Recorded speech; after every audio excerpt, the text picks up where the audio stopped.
Okay, good afternoon, everyone. My name's Michelle Clark Jenkins. I'm the project manager on the City of Cincinnati Disparity Study, and I'll be moderating this hearing. I also head the consulting group of Griffin and Strong. We're a law and public policy consulting firm based in Atlanta. So before we get started, I know some of you were not part of our informational meeting that we did over the summer at the beginning of the study. So I'm going to give you a couple of slides that will just kind of explain what we're doing before we get started with the public hearing part of this.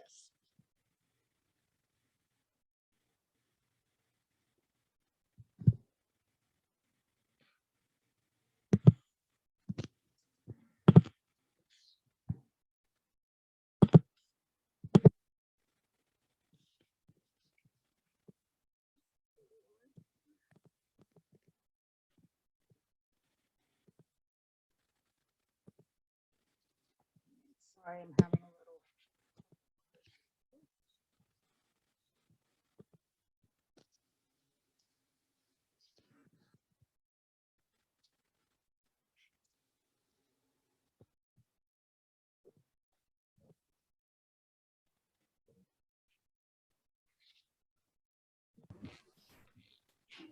Hey, everybody. Good afternoon. Okay.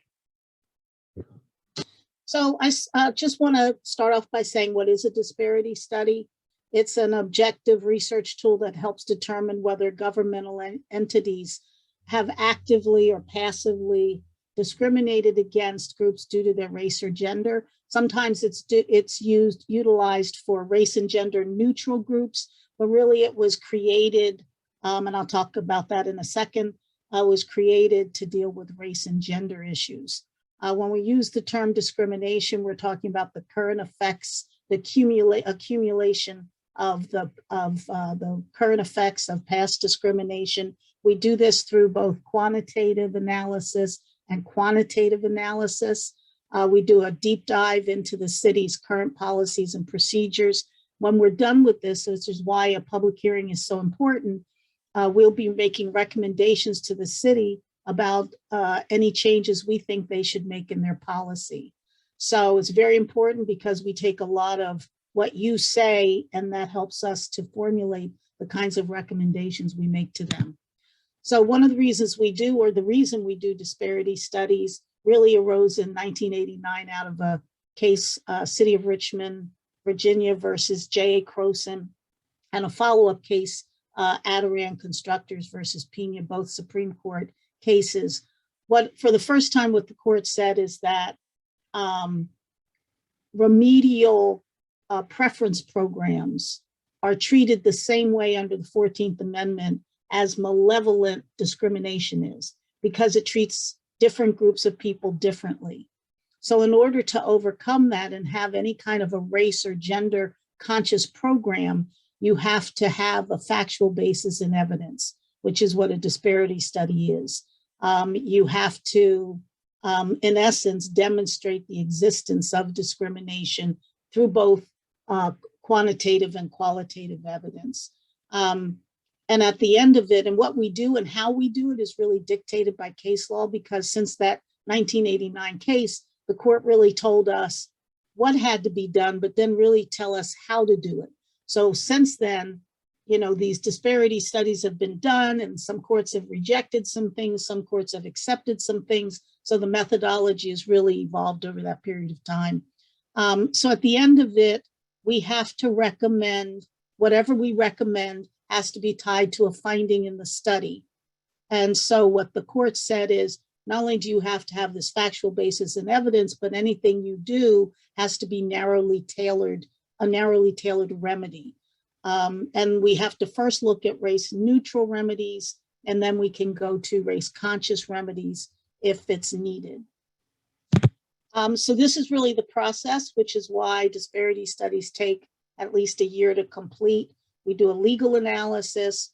Again, we do a deep dive into the city's policies and procedures. Is there anything that's in there that seems to be a barrier to particularly minority and women-owned firms? We look at their, not just their policies, but also the practices. A lot of time is spent cleaning and collecting data because we're looking at every dollar spent. So we're looking at payments for the last 5 years with vendors.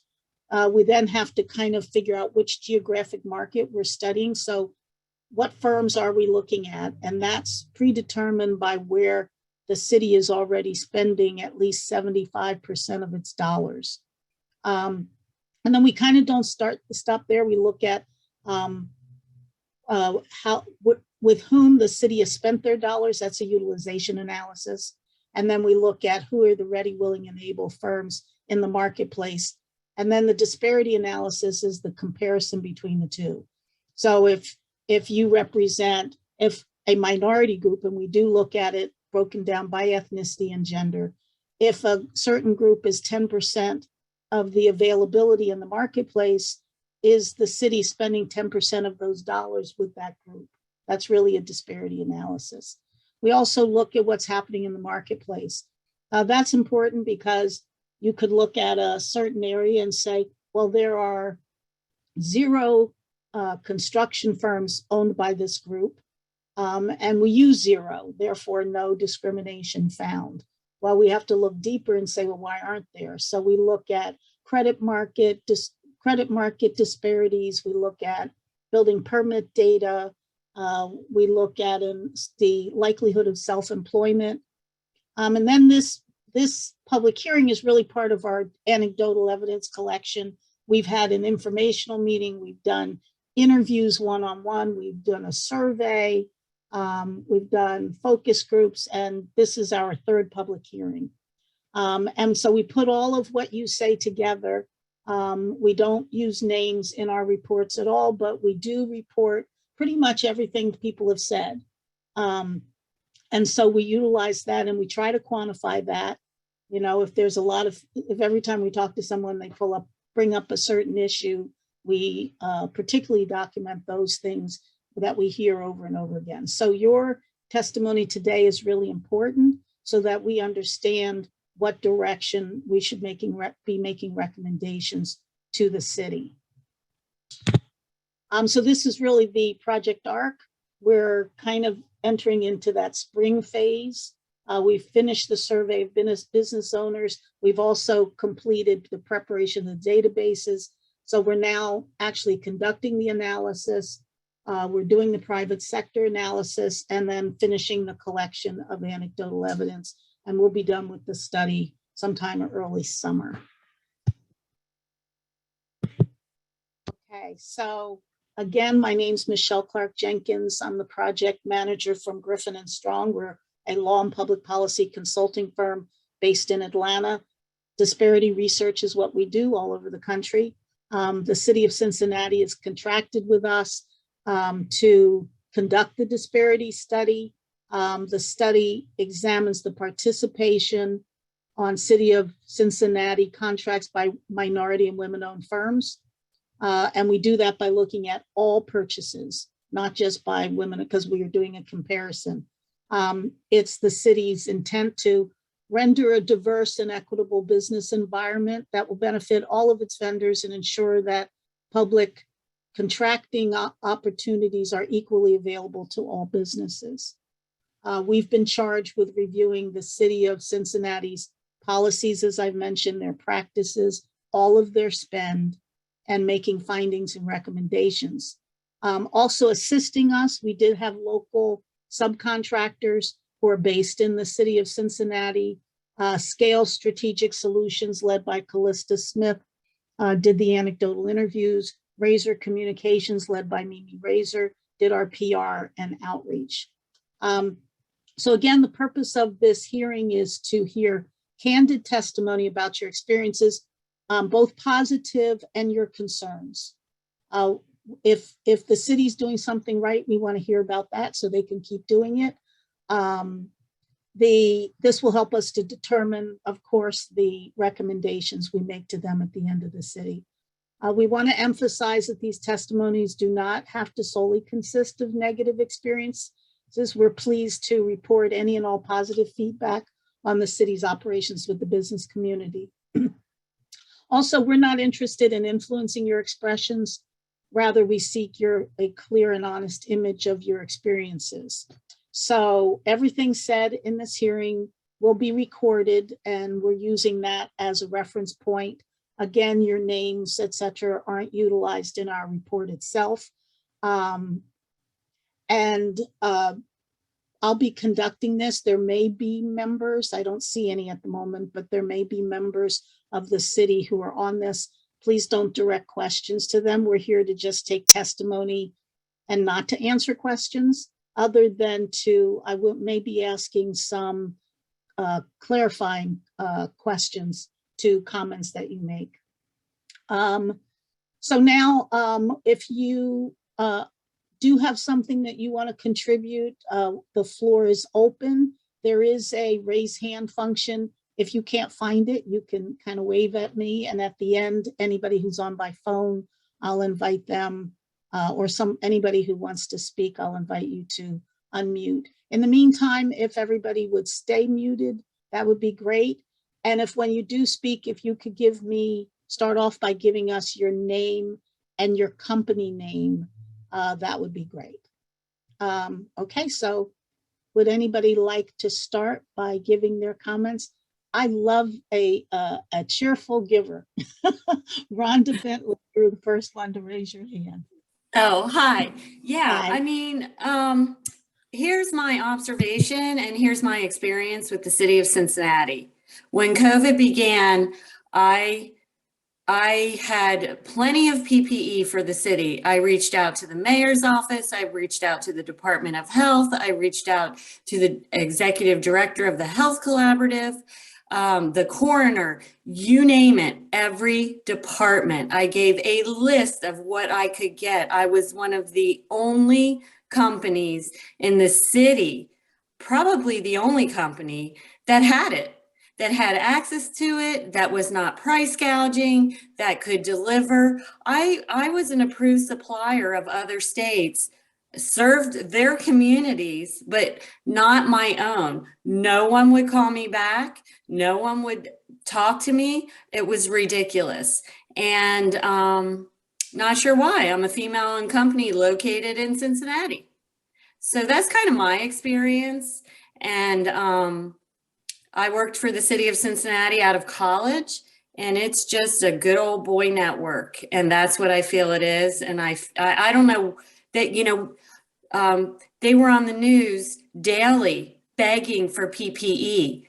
Every day I would call them and say, I have it. Here's what I have, and don't understand it. To this day, do not understand it. To this day, there are parts of the community that I can serve with what my company does, which I apologize, it's Vanguard Healthcare Solutions, and I manufacture PPE. And I manufacture PPE specifically for very vulnerable populations that can have a product that I manufacture free. It can be reimbursed. It will reduce healthcare and improves patient outcomes. It would save the city and the counties money. And I have no idea. I actually have really stopped talking to them. I'm successful with the state of Maryland and the states of Illinois, but not my own community. Don't understand it. Okay. All right. Thank you, Ms. Bentley.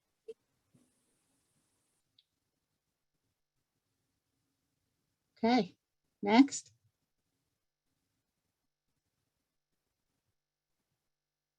Okay. Okay. I see Laura. So you'll have to pronounce. You're on mute. Sorry, can you hear me now? Yes. Okay. My name is Lori Quinlivan, and I am a city certified SBE, WBE, SLBE company. And I have been since 2008. And I do video, filmmaking, public relations. I'm going to start with a good thing. Here's a good thing. I occasionally will get an email from somebody in purchasing saying, provide us a quote on this. And this happened recently. It was a quote for Office of Human Relations to do a film. on gun violence. So I submitted my bid, and the city has this policy where if you are a certified SBE like I am, and you are not the low bidder, the city will give you the chance to match the low bid. And that's what happened in my case. I wasn't the low bidder, but because the city gave me the chance to match the low bid, I did. I was awarded that work. That said, that was back in, 2021, and I still haven't started it because the Office of Human Relations can't decide what it wants after asking me to provide, creative ideas, which I've done. So it's a little bit frustrating, but I wanted to say that I think that policy is excellent for helping people like me just get a foot in the door. Yeah. The thing I'd like to say is I don't know of many other opportunities that ever are coming my way when it comes to video and public relations for all the other departments of the city, and for the city manager's office, and for the mayor's office. And I thought it was interesting that in this recent election, I reached out to everybody who was running also for city office to say, let me just bid on your, if you're going to do videos or TV or anything. And everybody ignored me except Jan Michelle Kearney. Thank you, Jan Michelle. And I did do some work, but I think it's kind of ironic that the people who want to lead our city. She was excellent. I just want to say that she was Thank wonderful. you. Yes. But it's important that the people who want to lead our city in roles of council and mayor should, do what they expect all the departments to do. If it's important to use, city certified vendors and give us a chance, let us bid on the work that you're paying for with your own money. So I don't know how that gets made, that point is made to the people in power, but I would like them to think about that. Okay. That's it. All right. Thank you, Ms. Quinlivan. You're welcome. Kevin Corey, I think your hand was next. Yes, good afternoon. How are you Good doing? afternoon. Good, thank you. Hope weather's better there than it is here. It's a little rainy right now. Yeah, we're a little rainy here in Atlanta too. Okay. But what I wanted to do is just send praise and applause to the mayor office, the human resource services, the honorable council members, the people who work in the vendor. They have all helped not only me, but my organization, Wesley Chapel Mission Center, as relates to the funding that we needed for projects. But they have also been diligent and also making sure that, that we were accountable as relate to our accounting process, our vending process. Whenever I had a question or whenever I wasn't clear on anything, they would just pick. Every time I call, it's a immediate answer. Been very helpful, and I just can't do anything but applaud the process. And I thank them, and they're doing a great job. Great, thank you. Thank you. And then, okay, you're going to have to help me, Cheyenne. Daksha with Bear Environmental. We're a minority-owned more environmental remediation company. And we've put in quotes for many, we're usually sub because we're a small business, obviously. So we've put in quotes for numerous projects for the city of Cincinnati. Been on the winning team sometimes, but never heard anything back from the prime. So that is, they definitely want to submit a proposal that puts diversity, includes diversity, but the follow through has not been as good as it should be. Okay, so let me just ask this follow-up question for you. So what you're saying is you put in a bid, the team that you bid with won, Yes. and there was nothing to held them to that commitment. Not that much. So I don't want to say all the times, but yeah, large times and this happens. This is common in our industry, so it isn't like just a city of Cincinnati problem. This is the problem of being a subcontractor or with a major national company. So, Okay, but yes, that is. I think we work with other cities, and they have a much more follow through. We have to provide evidence of payment and everything. okay, great, thank you.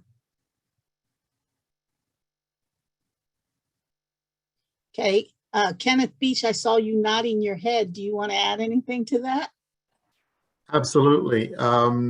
We have done a few small projects as a sub-consultant to a tier 1 firm, as they like to call themselves. As you can see, Kenneth Beach with Metric Environmental. We're environmental consultants, similar like to Cheyenne. And in that instance, I do know that we got copious inquiries from the city annually about our spend and whether we actually got paid. So, but that point in the time, they obviously had got invoices from the prime, but if the prime never includes you in actually doing the work, you never get invoiced. You never get part of the invoice. So they bid shop your number and then they'll change it. So someone's got to hold them accountable to honoring. I do know there's paperwork we fill out that says that the city checks on them. I'm just not so sure how successful they're being in actually holding them to task. The same reason why we started off with vendor race and gender neutral in Cincinnati, and we found a significant increase in the number of SBE businesses, but the MBE businesses, there wasn't. So there was just a shuffling of the cards in the deck. And it's difficult, I understand. My point of concern was a situation we've faced twice in the last 6 years. We submitted for the state's or the city's MS or MAC, the multiple award contract for the Office of Environmental Services. And that group, they usually selects 4 or 5 different sub-consultants to provide environmental services for all city agencies and for the period of time, whatever the period of the contract is. And I remember very specifically that we scored fairly well. We went in to find out debrief. We weren't one of the top 4. Fine. We understand that. But the occasion we went into the debrief, the answers were, well, you don't show the significant capacity enough working for the city, doing city work. But if it's your first time applying, you'll never get there. You will never get there. And so I remonstrated a little bit about, well, how do I physically get it? Well, you have to work for one of the other companies that has a multiple award contracts. It's not in their interest to include you, right? Because if they include you, you now have experience and you're now a competitor. So in that respect, they try to find systems and places to try to accomplish it. But again, despite the best efforts, and I would admit in a lot of respects, the city of Cincinnati has provided a lot of mechanisms over the last 8 to 10 years to try to herd the cats, but the cats keep finding a way of getting out. And just as a follow-up question, these multi-award contracts, are they rotated? Are those awards that are rotated? So they pick a pool of people and then it rotates? It doesn't rotate. That pool of people gets to compete for the contract, for the contracts that come out thereafter. So if there's an opportunity, those firms get to submit a proposal by your ITP process to do the work on behalf of the city. So it's more like a pre-qualification list that they're creating. Okay, and then thereafter, you're not a professional services bid upon the quality of your work. You're bidding based upon price. Right. Okay. Got it. Thank you, Mr. Beach. Gregory Webb.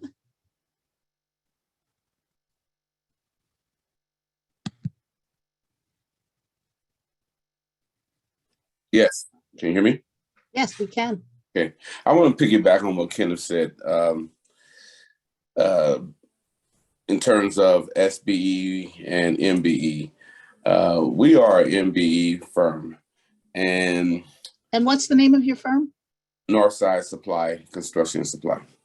And I've noticed over the years that a lot of the requests for bids that come out of the city is skewed towards more or less SBEs.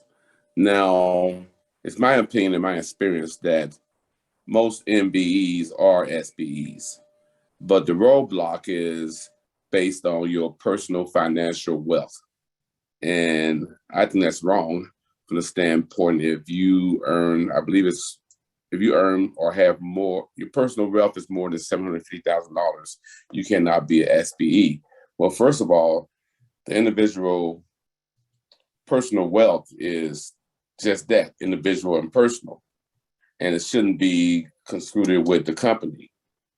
And I think that's a poor way of keeping people who has in their lifetime has been successful enough to have more personal financial wealth than $750,000, and the company is being penalized for that. And the company should be looked at as an island by itself, and have the company turn over all the books to you, all the reports you would need in terms of financial reports that the city can look at, and then determine from that this company is in fact a small business enterprise. And so by saying that, I'm saying that a lot of the projects that are coming out with RFPs or from the city, they call for SBE than MBE. And I think that's a slap on the hand, and it prohibits us from bidding some of the projects that are out there because they're looking for SBEs instead of MBEs. And again, I totally believe that most MBEs are SBEs, and it shouldn't be based on your financial worth. It should be based on the company's financial worth. Okay. All right. Thank you. Thank you, Mr. Webb.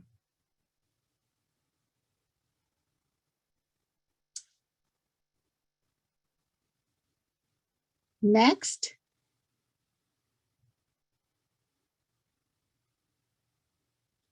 Quinlivan, Miss Quinlivan.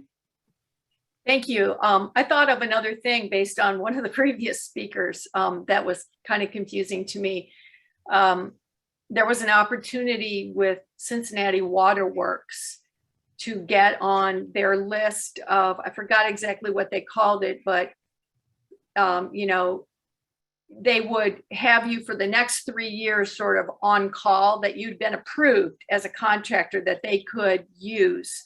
And once again, I do video, public relations, community engagement.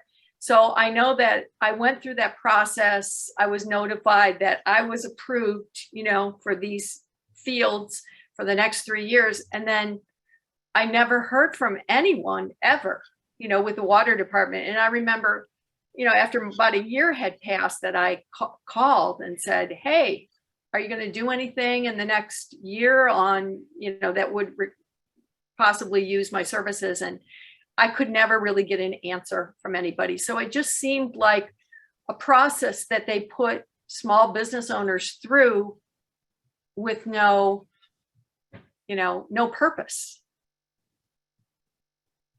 Okay. Okay. Thank you again. Clifford Bailey. Good afternoon. Good afternoon. I heard earlier about the city and its contracting process. And one of the key points that is in it that needs to be given focused is within these contracts, it says to all companies that are bidding about a good faith effort. And so when Shyam and Kenneth was speaking about partnering and companies winning the awards, that's typically done as to give the impression that they're going to do business with those subcontractors of color, minority businesses. But if we go back and we look at the companies that utilize minority businesses as subcontractors, tier twos, what I think you'll see in your analysis is where the word good faith and the utilization of minority businesses, there's a direct alignment with not those minority businesses not getting business. They were just used to give the impression that they would use them in fulfilling the contract. So I'd like to see that language strengthened to the extent that if they don't do business with them and having said good faith, that it is governed. And I think if you go and do an analysis of the city's purchasing and who they've awarded businesses to and those good faith statements, you will find that very seldom are businesses that win actually utilize those contractors. Secondly, going back to just doing data analysis, if we look at over the years as to who the city does business with, I think we'll see a bleak picture on minorities participating in the city's procurement processes. So it gets very frustrating to have to give information that says that there's a disproportionate of contracts being awarded to the majority and very few to the minority. When the data is present within the procurement process. I mean, it's very clear, and I hope your process takes you to look at the actual procurement over the years and does that comparison among the majority businesses, small businesses, minority businesses, women-owned businesses, and I think you'll get a clear delineation associated with that. Further, I hope that this disparity study comes also not only with, yes, there has been biases, but here's the solution to those biases. Because one diversity study after another keeps giving you the same results, but procurement doesn't change. And I don't see necessarily the purpose to continue to do disparity studies to continue to prove the prejudice when prejudice hasn't changed or the purchasing policies haven't changed, if there isn't some governance that is focused on it to make it change. And when it does change, as we all know, the more diverse any organization is, the more diverse any purchasing is, the better it is for the organization as well as the outcomes. So if minorities, women, small businesses are included in this process, the city is going to get a better return on its investment, and the economics of the city are going to be substantially better. Okay. Thank you, Mr. Bailey. So for Mr. Bailey and anyone who joined after I did the initial introduction, the disparity study is not just an analysis of the disparities, and it is based on payments. So it's not even based on awards or promises. It's based on actual payments over the last 5 years and who those payments went to, both as prime contractors and as subcontractors.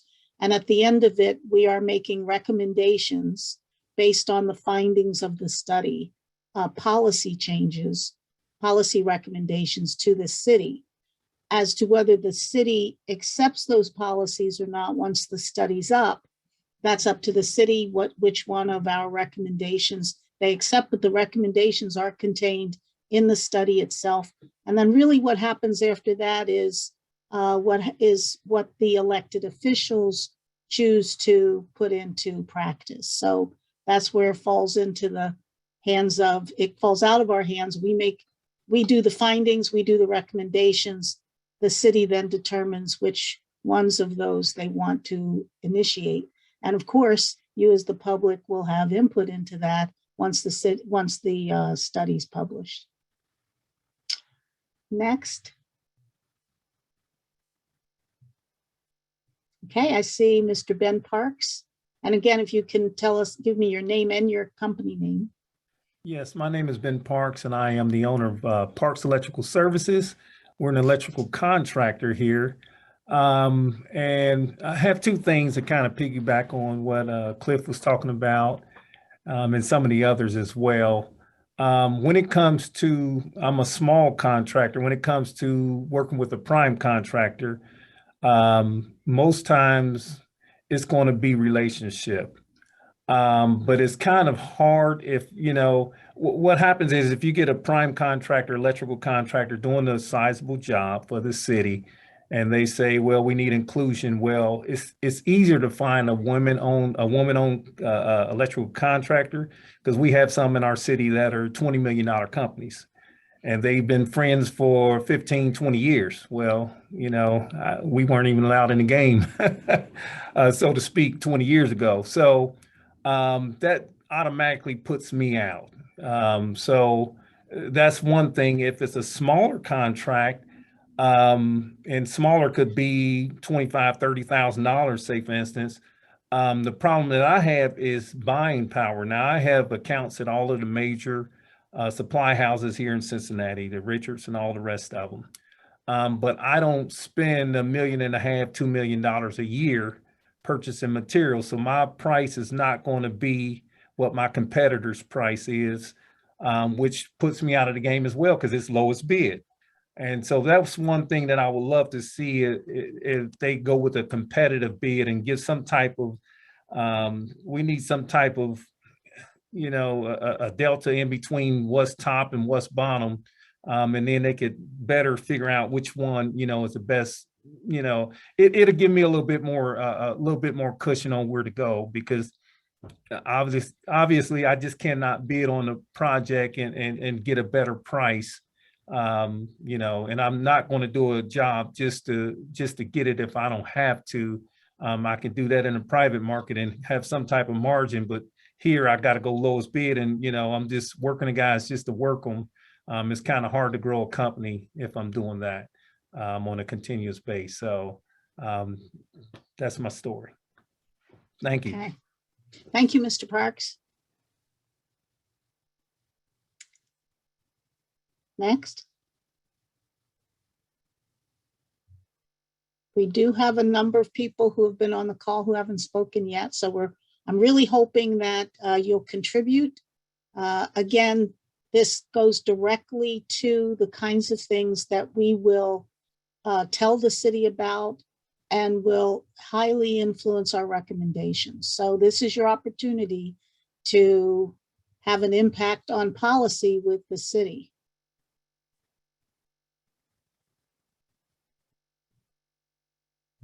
You know, when we do these disparity studies, you know, the outcomes are pretty sterile. You know, they say there's a disparity or there's not a disparity, but those numbers don't tell us how to fix any issues. And it doesn't tell us what's working well. Only you can tell us that.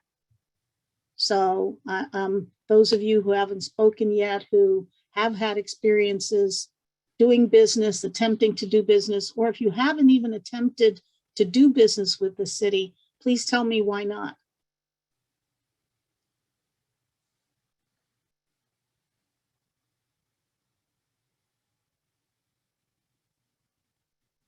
Hey, Kenneth Beach. I will give one plug to the city for something they did very recently. It's not the only time they've done it, I would admit. But working through the city's procurement systems and the different portals and windows can oftentimes be a little tricky. And now there's 3 different ones. There's the VSS and there's the bonfire and there's the, you know, and I appreciate the fact that they scheduled some sessions to try to make, now in a perfect world, they would simply just streamline their systems and make their systems talk to each other. So you don't have to go in 2 and 3 different places to try to figure out what's going on and how you keep up with the pieces. But in the event that they can't do that, at least are trying to make efforts to make it easier for us to better understand the systems and to involve and engage the city. But the simplest solution is they need to have systems that do a better job in single location, making it more uniform and easy to do business with them. And we're able to navigate it, but it's just not succinct. Okay, thank you. Even if the comment that you wanted to make has been made by somebody else, we're open to amens, because that helps us to quantify that it's not just 1 or 2 people saying it. So If you've heard something and you want to say the same thing, please let us know that as well, so we know, we can quantify some of the responses. Gregory Webb. Okay, I just want to piggyback on a few things I heard.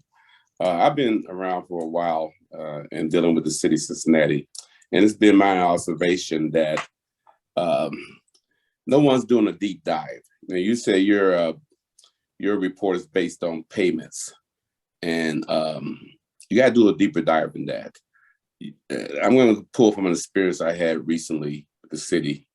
You have the head of a department, and they promise you this, that, and the other. And then once they make that promise, does it go down to their subordinates? Their subordinates are dealing with people they've been dealing with for years. And who knows, it might even be nepotism. I have no idea. But their view, a lot of them, I think, the lower tier of professionals think if it's not broke, don't fix it. And why should I have to deal with this company and get them up and going when it'd be much easier to deal with someone I've dealt with before? And sometimes perhaps it's for generations. And with the city of Cincinnati, I know I see the same names in the winning block of biz all the time. And I think that if a deep dive is not done through subordinates of departments, then you'll never get to the bottom of it. Anyone can tell their department head, well, I tried and not have tried. So that's something that need to be at least discussed or talked about, the deep dive. And if they're not doing their job, they're going to be replaced with somebody who will be doing a deep dive to make sure that everything is inclusive. That's all I had. All right. Thank you, Mr. Webb.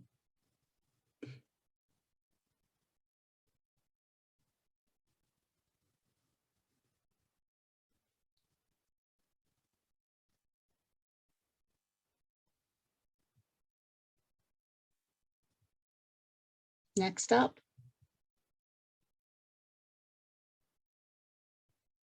Would love to hear from someone who hasn't spoken, hasn't said anything.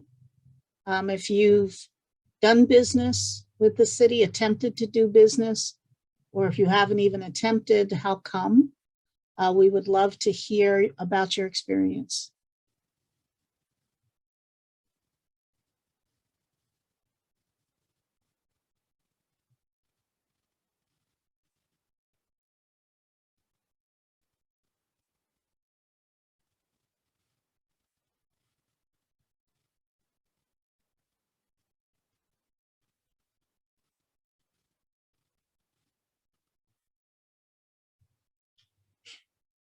Okay, well, we have another 15 minutes.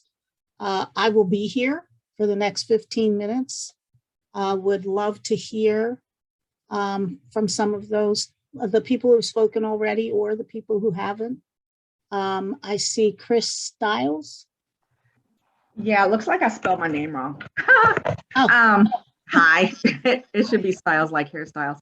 I have a question, I guess. And so what's your company? I'm sorry. I am One Black Woman Entertainment. And I originally did some business with this. I used to host and focus for several years. And so I had done the vendor contract and everything with them. Now my question is, I'm not even really sure what else I would qualify for. I know that I plan on doing some work with the police department through my nonprofit for survivors of sexual and domestic abuse. And I'm curious as to, do I need to fill out another vendor form for that?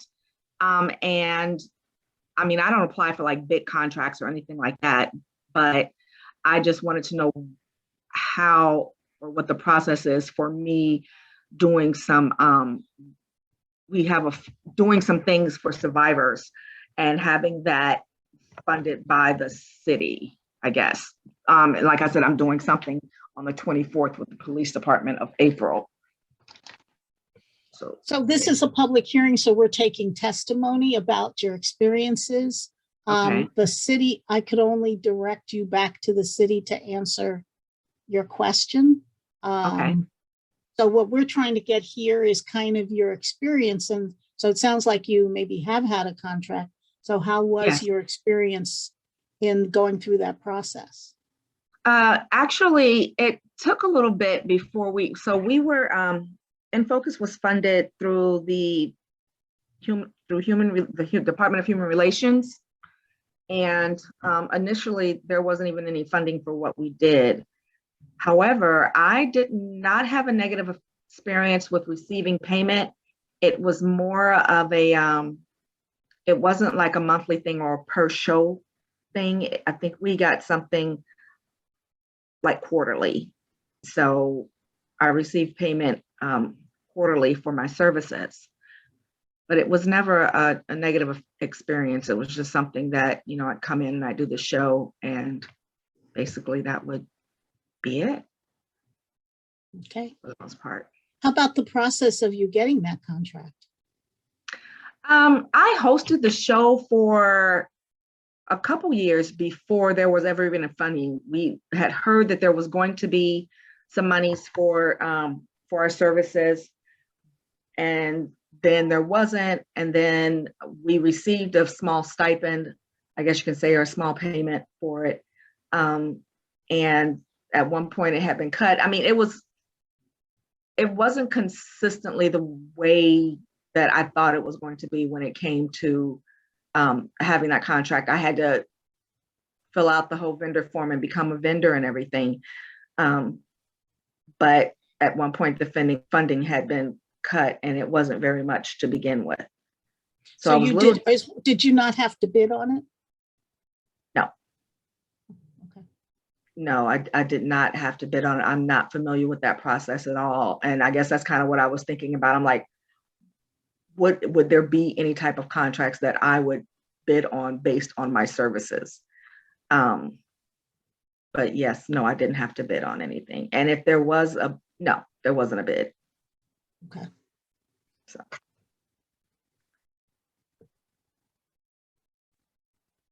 Okay, thank you. Thank you. Mhm.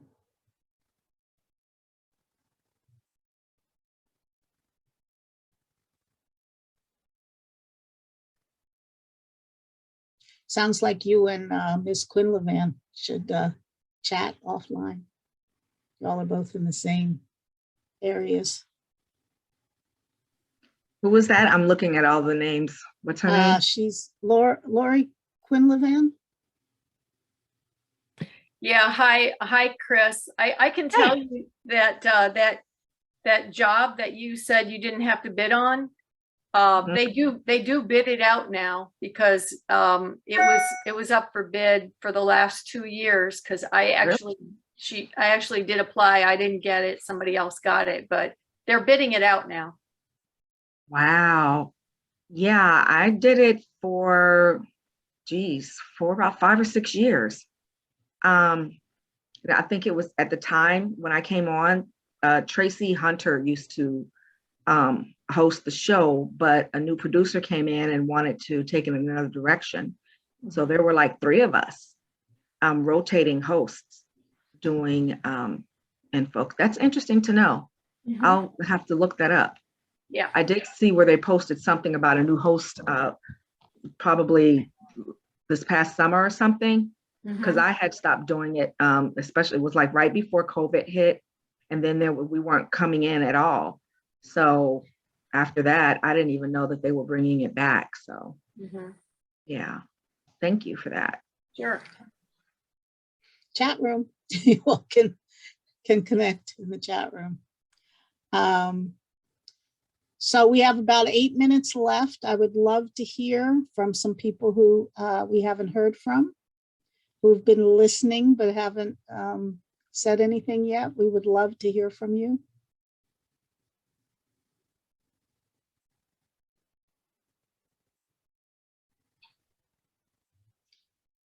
Shyam? Sean again from Bear Environmental. Can you tell us what the next steps are? Like, what's the time frame? Yeah, so I did a presentation kind of at the very beginning. Yeah, sorry. We'll finish the study this summer, early summer. actually, we're moving a little faster than we thought we would, so probably will be done fairly early in the summer. And then we present the study to the city. The city is responsible for releasing the study. And then the city council will determine whether they approve our recommendations. Okay. Thank you. Mhm.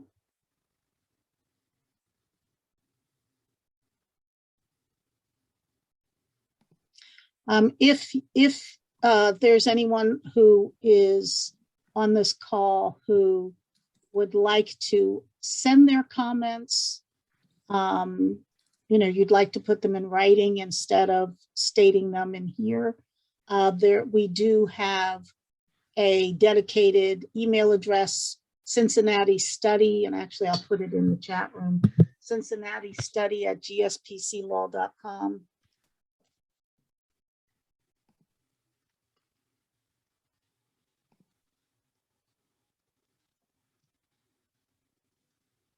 Oh, thank you, Charlotte.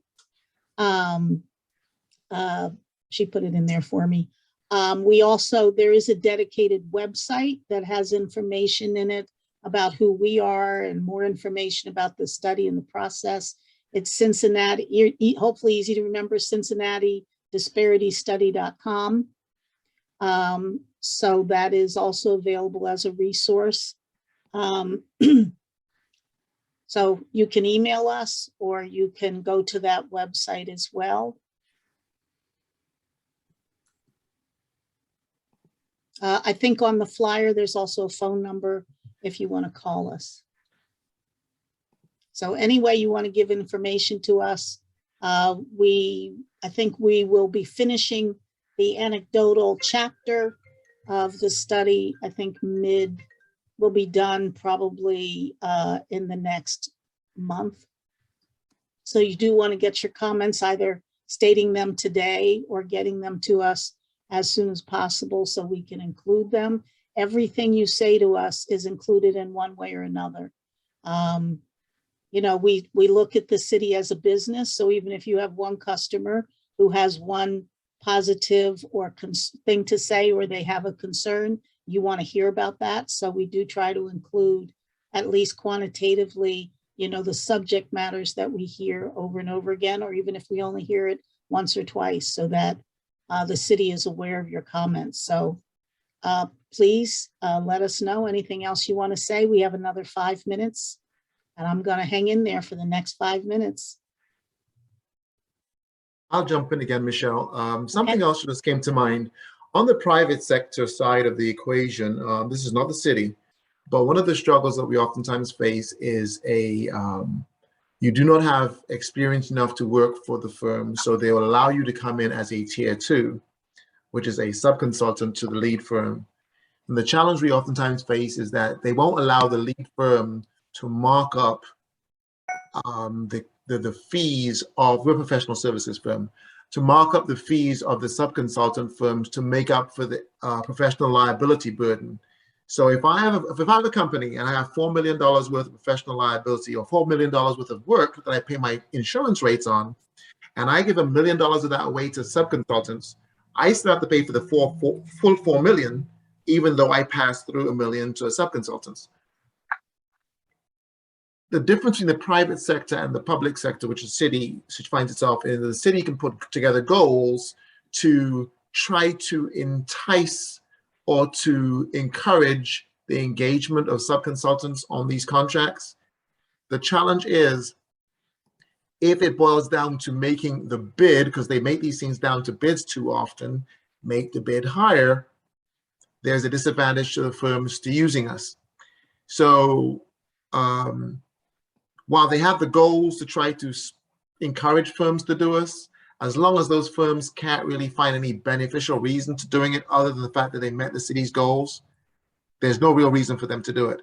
And if they can slip out the side, as Clifford mentioned earlier on, obviously there cannot be there's got to be some bumper rails or some caulking or something done to stop them slipping out the sides. Okay. All right, thank you.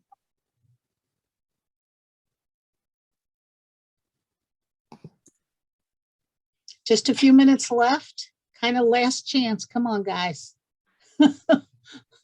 Someone who I haven't heard from. This is kind of your last chance to give us your comments. Again, you can reach out to us by phone, by email, going to the website. We're open to get your comments however we can get them. We want to make sure that everybody's represented in this study so that we get anyone who wants to participate has an opportunity to do that. The other thing you all can help us with is if you want to email us or put it in the chat room. We're also interested in talking to any organizations who particularly would have an interest in this area. We've talked to a few, but we're open to talking to, you know, like we're interested, I think we've talked to the chambers, the various ethnic chambers, but if there's an organization that you think we should speak to, please let us know that as well. Clifford Bailey. Michelle, it's Clifford A. Bailey, President and CEO of TechSoft Systems once again. What I would like to share before we end is during your study, I also hope that you look at it from the vantage point of what are the artificial barriers that are being put up that prevents MBEs, SBEs, WBEs to compete for the business, as well as clearly also putting together requirements that are meant to exclude instead of include. And I understand from time to time there are skills and abilities that are required. But as we all know, there are also things that are put in to these bids to ensure the incumbent wins, right? Opposed to competing for that business, which is the years of experience one must have, in some cases is extraordinary. Because it could be, and I'll just use an engineer who's worked for a major corporation for the last 15 years that then comes out and is starts their own company. Then they have 15 excessive years of experience, but their business has a year of experience. Now, which is really going to do the work? It's the individuals that make up the company. So those are the tactics that I think from time to time that are used to exclude not only those who have been discriminated against, but it is to keep the incumbents in place, which are the majority firms. So I would say simply look at what are those practices that have been historic to keep the incumbent in place versus the incumbent truly competing for the business.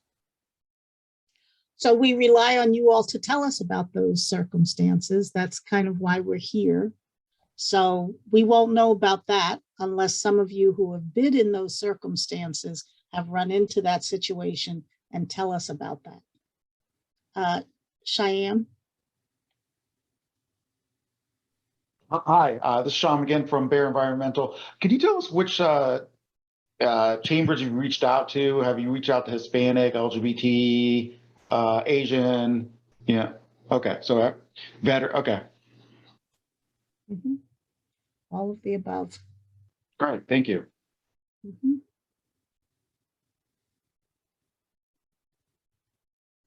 Okay. Well, we're just at 1 o'clock. If anybody has something last minute, I'll stay on for another couple of minutes. Otherwise, we'll end it here. Again, you can reach out to us in some other ways if you want to give us a story, tell us about other things that have happened, either areas of positive experiences or areas of concern. We definitely want to hear them. Yes, there is a women's chamber in your area. So I thank everyone who's joined us today. Again, you know, I know this is the middle of the day and you all are business owners, so we're really very thankful that you all took the time to speak to us today. Again, reach out to us and hopefully you'll see the results of the study sometime early summer. Okay, thank you, everyone.